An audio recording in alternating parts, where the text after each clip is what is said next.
Wakil Presiden Gibran Rakabuming Raka dijadwalkan akan memberikan pemaparan materi dalam retret kepala daerah di Akademi Militer Magelang, Jawa Tengah pada Rabu 26 Februari 2025.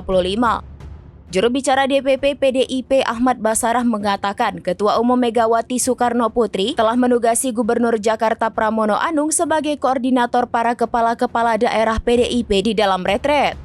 Kata Basarah, Pramono Anung akan diberi kewenangan untuk membaca dinamika yang terjadi di lapangan.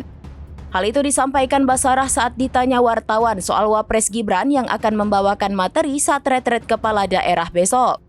Ketua DPP PDIP ini pun berharap kepada seluruh kepala dan wakil kepala daerah untuk mengikuti arahan yang akan diberikan oleh Pramono Anung.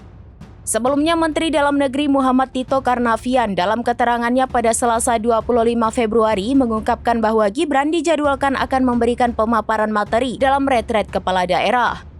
Wakil Menteri Dalam Negeri Bima Arya Sugiarto mengungkapkan bahwa Gibran akan menjelaskan mengenai Asta Cita, program pemerintahannya bersama Presiden Prabowo Subianto. Asta Cita merupakan 8 misi Presiden Prabowo dan Wapres Gibran yang mengusung visi bersama Indonesia Maju menuju Indonesia Emas 2025.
Download Tribun X sekarang, menghadirkan lokal menjadi Indonesia.